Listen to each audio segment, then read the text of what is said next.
आप सभी का स्वागत है आपका अपना क्लास मैजिकल क्लास 2.0 में। तो फ्रेंड्स, आज पढ़ेंगे राज्यपाल के बारे में।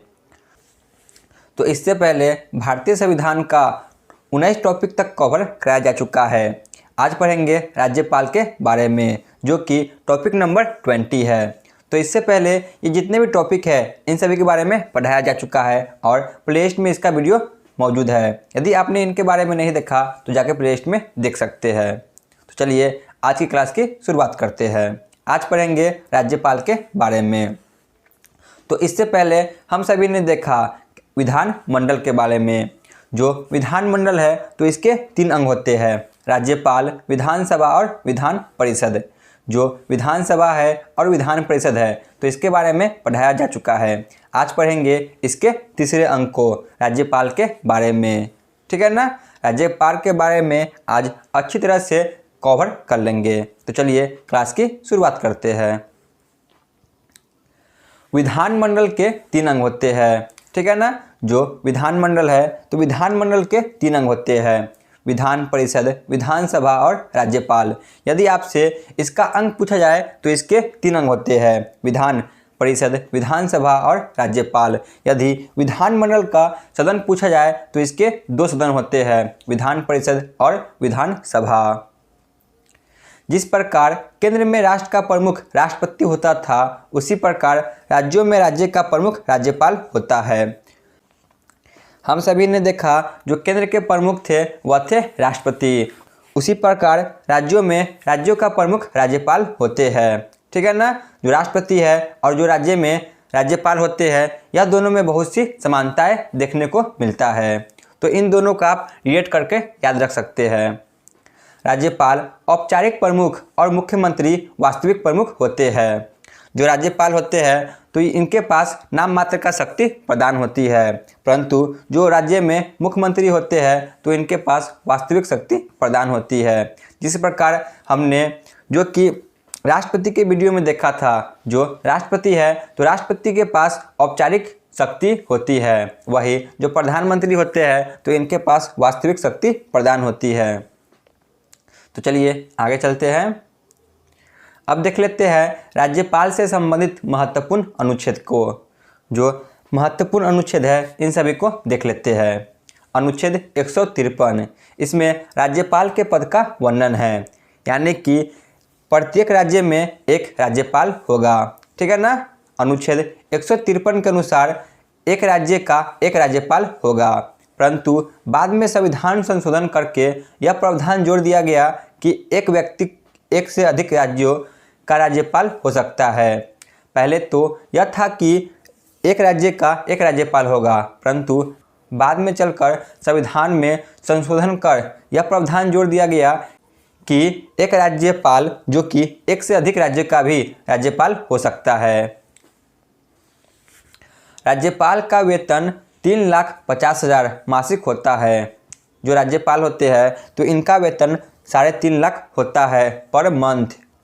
यदि 2 या 2 से अधिक राज्यों का एक ही राज्यपाल हो तब उसे दोनों राज्यों का वेतन उस अनुपात में दिया जाएगा जैसा कि राष्ट्रपति निर्धारित करे।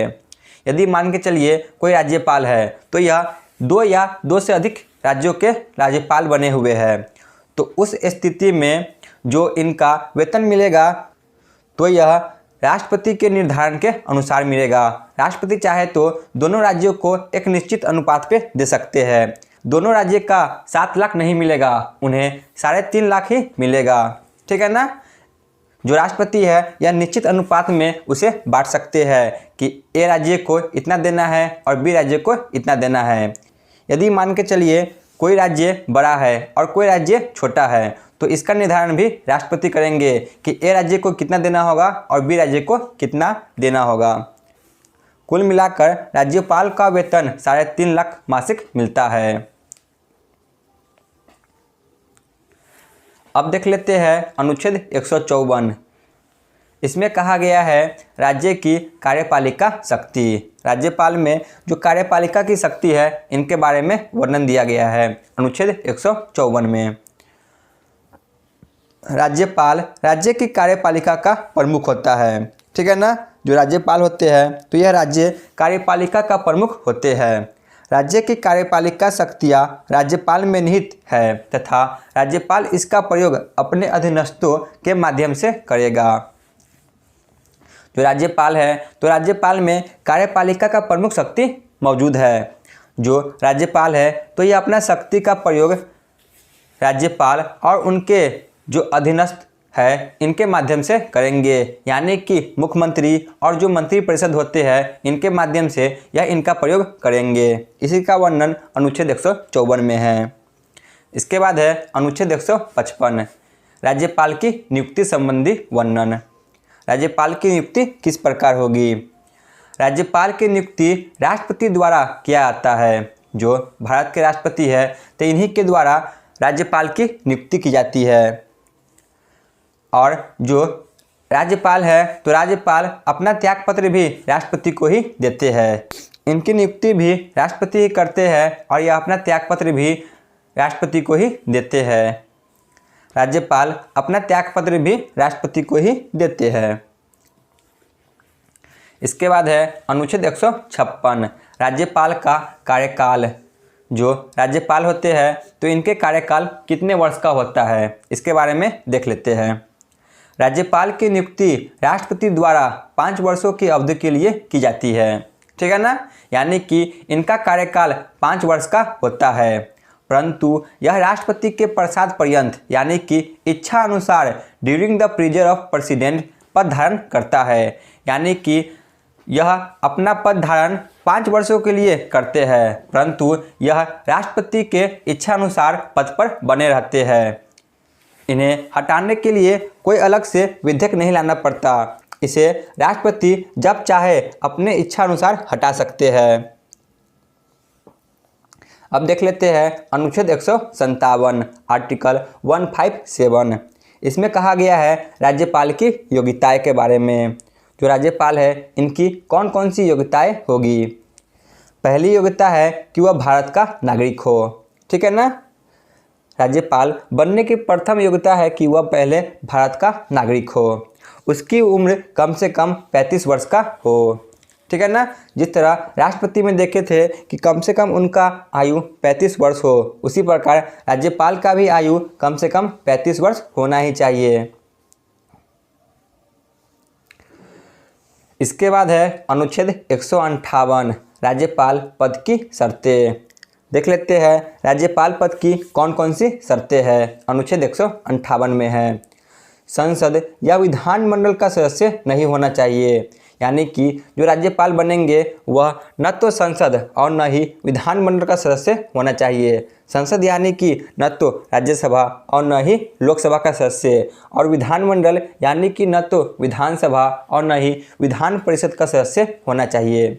यदि वह इनमें से किसी का भी सदस्य है तो राज्यपाल नहीं बन सकते। दूसरा, किसी भी प्रकार के लाभ के पद पर न हो, यानी कि किसी भी प्रकार की सरकारी नौकरी में वह न हो। तो यह सब है राज्यपाल पद की शर्तें। संसद या विधानमंडल का सदस्य नहीं हो या किसी लाभ के पद पर भी न हो। इसके बाद है अनुच्छेद 159। इसमें कहा गया है राज्यपाल की शपथ का वर्णन। जो राज्यपाल है तो इनके शपथ का वर्णन अनुच्छेद 159 में है आर्टिकल 159। किसी भी राज्य के राज्यपाल को शपथ उस राज्य के उच्च न्यायालय के मुख्य न्यायाधीश दिलाते हैं, यानी कि जो कोई भी राज्यपाल है तो उन्हें शपथ राष्ट्रपति नहीं दिलाते हैं, उन्हें शपथ उस राज्य के उच्च न्यायालय यानी कि हाई कोर्ट के मुख्य न्यायाधीश के द्वारा दिलाया जाता है। अगर मान के चलिए मुख्य न्यायाधीश अनुपस्थित रहते हैं तो उस स्थिति में मुख्य न्यायाधीश के बाद सबसे वरिष्ठ या उच्च पद पर आसीन न्यायाधीश राज्यपाल को शपथ दिला सकते हैं, ठीक है ना। राज्यपाल को शपथ उच्च न्यायालय के मुख्य न्यायाधीश दिलाते हैं। यदि मुख्य न्यायाधीश अनुपस्थित रहते हैं तो उस कंडीशन में उच्च न्यायालय के सबसे वरिष्ठ या उच्च पद पर आसीन न्यायाधीश राज्यपाल को शपथ दिला सकते हैं। तो अनुच्छेद 159 में राज्यपाल के शपथ का वर्णन है। तो चलिए अब देख लेते हैं राज्यपाल की शक्ति और कार्य। जो राज्यपाल के प्रमुख शक्ति है और उनके कौन कौन से कार्य हैं, इन सभी के बारे में देख लेते हैं। कार्यपालिका संबंधी शक्तियाँ, यानी कि कार्यपाल के संबंध में राज्यपाल की कौन कौन सी शक्ति है। राज्यपाल विधानसभा के बहुमत दल के नेता को मुख्यमंत्री तथा मुख्यमंत्री की सलाह से उसकी मंत्रिपरिषद के सदस्यों को नियुक्त करता है तथा उन्हें पद एवं गोपनीयता की शपथ भी दिलाता है। ठीक है ना। जो राज्यपाल है तो राज्यपाल विधानसभा के बहुमत दल के नेता को मुख्यमंत्री घोषित करते हैं। जो बहुमत दल होते हैं विधानसभा में तो उन्हीं को मुख्यमंत्री घोषित किया जाता है राज्यपाल के द्वारा, और मुख्यमंत्री की सलाह पर ही मंत्रिपरिषद का गठन किया जाता है तथा उन्हें पद एवं गोपनीयता का भी शपथ राज्यपाल ही दिलाते हैं। राज्य के समस्त कार्यपालिका कार्य राज्यपाल के नाम से ही किए जाते हैं। ठीक है ना। यानी कि किसी प्रकार के कार्य हो तो वह सभी राज्यपाल के नाम से ही किए जाते हैं। राज्यपाल विधान परिषद के कुल सदस्य संख्या का 1/6 सदस्य को नियुक्त करता है। यानी कि जो राज्यपाल है यह 1/6 सदस्यों को विधान परिषद में मनोनीत करते हैं। ठीक है ना। मान के चलिए किसी राज्य में 60 विधान परिषद की सीट है तो इसका 1/6 हो जाएगा 10, यानी कि उनमें से 10 सदस्यों को राज्यपाल के द्वारा नियुक्त किया जाता है। राज्यपाल राज्यों के विश्वविद्यालय का कुलपति यानी कि चांसलर होता है तथा उपकुलपतियों को भी नियुक्त करता है। जो राज्यपाल है तो यह विश्वविद्यालय यानी कि यूनिवर्सिटी का कुलपति होता है तथा उपकुलपतियों को भी नियुक्त करता है। तो ये सभी है राज्यपाल की शक्ति एवं कार्य। राज्यपाल का यह अधिकार है कि वह राज्य के प्रशासन के संबंध में जब चाहे मुख्यमंत्री से सूचना प्राप्त कर सकते हैं। यानी कि राज्यपाल को यह भी अधिकार है कि राज्य के प्रशासन संबंध में जो भी सूचना हो वह मुख्यमंत्री से प्राप्त कर सकते हैं। अब देख लेते हैं राज्यपाल की विधायी संबंध में शक्तियाँ। राज्यपाल विधानमंडल का अभिन्न अंग होता है। जो राज्यपाल है तो यह विधानमंडल का अभिन्न अंग होता है। राज्यपाल विधानमंडल का सत्र बुलाता है तथा सत्र की समाप्ति भी करता है। जो राज्यपाल है तो यह विधानमंडल का सत्र बुलाता है तथा सत्र की समाप्ति भी करता है। तो विधानमंडल में कौन कौन आते हैं तो इसमें विधानसभा और विधान परिषद आते हैं। राज्य विधानमंडल द्वारा पारित विधेयक राज्यपाल के हस्ताक्षर के बाद ही कानून बनता है। यानी कि जो राज्य विधानमंडल है तो इसमें किसी भी प्रकार की विधेयक पारित होती है विधानसभा और विधान परिषद से, तो इन दोनों से पारित होने के बाद बिना राष्ट्रपति के हस्ताक्षर के कोई भी विधेयक कानून नहीं बन सकता। इसीलिए राज्यपाल के हस्ताक्षर के बाद ही वह कानून बनता है। राज्यपाल किसी विधेयक को राष्ट्रपति के विचार के लिए आरक्षित रख सकता है। यानी कि मान के चलिए कोई भी विधेयक है जो विधानसभा और विधान परिषद दोनों से पारित हो जाती है, फिर भी राज्यपाल उस पर हस्ताक्षर नहीं करेंगे, वह इसे राष्ट्रपति के विचार के लिए आरक्षित कर सकते हैं। जब विधानमंडल का सत्र नहीं चल रहा हो और राज्यपाल को ऐसा लगे कि तत्काल कार्यवाही की आवश्यक है तो वह अध्यादेश जारी कर सकता है, और ऐसा अध्यादेश 6 सप्ताह के भीतर विधानमंडल द्वारा स्वीकृत होना आवश्यक है। यदि विधानमंडल 6 सप्ताह के भीतर उसे अपनी स्वीकृति नहीं देता तो उस अध्यादेश की वैधता समाप्त हो जाएगी। ठीक है ना। इसमें यही कहा गया है कि जो राज्यपाल है यह अनुच्छेद 213 के जरिए राज्य में अध्यादेश जारी कर सकता है। मान के चलिए जो विधानमंडल है इसमें विधानसभा और विधान परिषद आते हैं, तो विधानसभा और विधान परिषद की जब बैठक नहीं हो रही हो और किसी अति आवश्यक कानून की जरूरत पड़ जाए तो राज्यपाल अकेले ही उस विधेयक को हस्ताक्षर कर लागू कर सकता है, जिसे अध्यादेश कहते हैं। तो इस अध्यादेश को 6 सप्ताह के भीतर ही विधानमंडल से स्वीकृति लेना आवश्यक है। यानी कि विधानसभा और विधान परिषद से स्वीकृति लेना आवश्यक है। यदि वह 6 सप्ताह के भीतर विधानमंडल से स्वीकृति लेने में असफल रहते हैं तो इसकी वैधता वहीं पे समाप्त हो जाएगी। तो इसमें इसी का वर्णन किया गया है। उम्मीद है आपको समझ में आ गया होगा। चलिए आगे बढ़ते हैं। राज्यपाल की वित्तीय शक्तियाँ। अब देख लेते हैं राज्यपाल की जो वित्तीय शक्ति है इनके बारे में। राज्यपाल प्रत्येक वित्तीय वर्ष में वित्त मंत्री को विधानमंडल के सम्मुख वार्षिक वित्तीय विवरण बजट प्रस्तुत करने के लिए कहता है। यानी कि जो राज्यपाल है यह प्रत्येक वर्ष वित्त मंत्री को विधानमंडल के सम्मुख वार्षिक वित्तीय बजट प्रस्तुत करने के लिए कहता है। जो राज्य में बजट पेश की जाती है तो यह राज्यपाल के द्वारा ही जो वित्तीय मंत्री होते हैं इनके सम्मुख पेश की जाती है। विधानमंडल में धन विधेयक राज्यपाल की पूर्व अनुमति से ही पेश किया जाता है। यानी कि बिना राज्यपाल की पूर्व अनुमति से किसी प्रकार के धन विधेयक को पेश नहीं किया जा सकता है। ठीक है ना। विधानसभा में धन विधेयक राज्यपाल की पूर्व अनुमति से ही पेश किया जाता है। पहले राज्यपाल की अनुमति लेनी पड़ेगी तब जाकर किसी प्रकार के धन विधेयक को विधानसभा में पेश कर सकते हैं। राज्यपाल की न्यायिक शक्ति। जो राज्यपाल है तो इनके जो न्यायिक शक्ति है इनके बारे में देख लेते हैं। अनुच्छेद 161 क्षमादान की राज्यपाल की शक्ति। जो राज्यपाल है तो इनके क्षमादान की शक्ति के बारे में देख लेते हैं। राज्यपाल को भी राष्ट्रपति की भांति क्षमादान की शक्ति प्राप्त है। जिस तरह अनुच्छेद 72 के जरिए राष्ट्रपति को क्षमादान की शक्ति प्राप्त थी, इसी प्रकार जो राज्यपाल है तो इनको अनुच्छेद 161 के जरिए क्षमादान की शक्ति प्राप्त है। पर मृत्यु दंड और सेना न्यायालय के मामले में राज्यपाल को क्षमादान की शक्ति प्राप्त नहीं है। जो राज्यपाल है तो इनको मृत्यु दंड और सेना न्यायालय के मामले में राज्यपाल को क्षमादान की शक्ति प्राप्त नहीं है।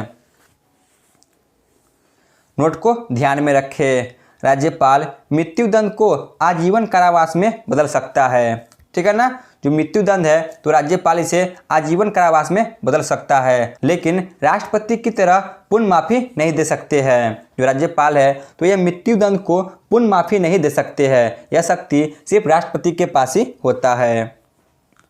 जो राज्यपाल है यह आजीवन कारावास कर सकते हैं लेकिन पूर्ण माफी नहीं दे सकते हैं।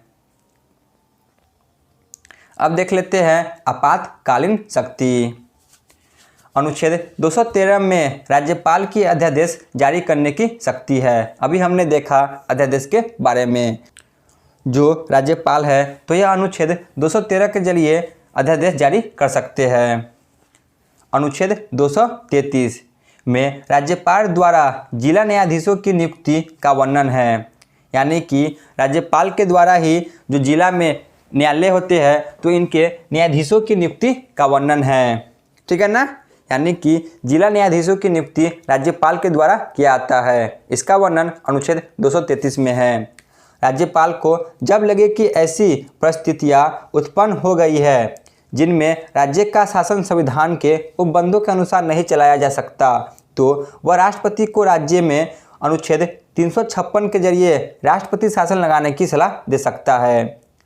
यानी कि इसमें यही कहा गया है कि राज्यपाल को यदि ऐसा लगे कि राज्य में ऐसी परिस्थिति उत्पन्न हो रही है जो कि संविधान के उपबंधों के अनुसार नहीं चल रही है, तो उस कंडीशन में राज्यपाल राष्ट्रपति को सलाह दे सकते हैं कि राज्य में राष्ट्रपति शासन लागू कर दे, जो कि अनुच्छेद 356 के जरिए राज्यों में राष्ट्रपति शासन लग सकती है।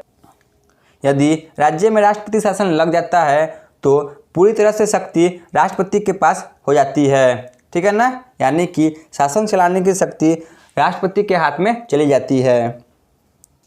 तो यहाँ पे हमारा थ्योरी क्लास समाप्त होती है। चलिए चलते हैं प्रीवियस ईयर क्वेश्चन पे।